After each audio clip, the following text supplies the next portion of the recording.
Whether Kenny Veach went up and ended his own life, or whether he fell or had an accident, is important because it affects the search. It's a totally different search if a person had an accident on a known route going up or down or scaling a little cliff and fell and hit his head and whatever, or he went up and intentionally hid himself or marched quite a distance to avoid being found. That affects the search. So I will address it.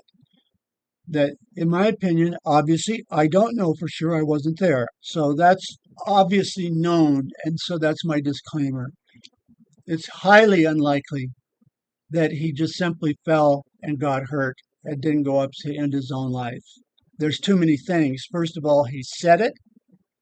He left his last possessions up there, which is common in cases like this. He left his last possessions and then apparently went off to end his life. That's the odds are greatly in favor of that. 90, 95, 97%. If he would have went up and just simply got hurt, well, then why would he have left the phone there? If he was up hiking and simply got hurt because he was not prepared and he had bad hiking habits, well, that's true. But then why leave the phone there? Why take his coins out of his pocket and the phone? Why leave it there if he was just going to go on a hike and then he got hurt in the normal manner of being hurt? Also, if he just got hurt, he would be obviously on a known ridge or in a ravine or whatever. Well, those have been searched endlessly. Not completely. It's a vast area. So like right up here and up into here, that probably hasn't been searched. Okay, but there's a few key points that affects the search, whether or not he ended his own life. It's likely that he did. He said he was going to.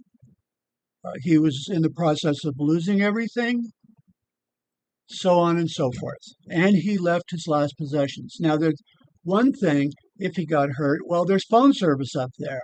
He could have called. Well, he left the phone. He left the phone at the mine. That shows intent. That's common among suicides, is to leave your keys either on top of the car or somewhere. Leave your wallet and keys and leave your last things. Sometimes they even take off their clothes or shoes. So, therefore, it's just my opinion. I don't know. I wasn't there. It's just my opinion that the odds are much higher that he ended his own life and did not have an accident. He had a lot of hikes. He blew out his knee, he said, and got rescued by a helicopter, almost certainly from up here. Got rescued by a helicopter from someplace. But in general, he had a lot of hikes. He had never fallen, broken arm, broken leg, broke some ribs. Okay, he had never fallen. So on this particular hike, he goes up and leaves his final possessions. Okay, after saying that, talking about suicide and you'll never find me, leaves his possessions, which is common, and then somewhere in the area goes to a place of his choosing and then ends his life. The odds are greatly in favor of that. It's a big difference to search for somebody if they're in a known, like he went up here, but he fell coming down because he wasn't prepared and wasn't that good at what he did. There's a big difference between that and if a person goes up and intentionally tries to hide themselves. So that's just my opinion. The odds are very high that he ended his own life, which adds to the problem of searching for him, especially when the person says you'll never find me, I'm going to hide myself, you'll never find me.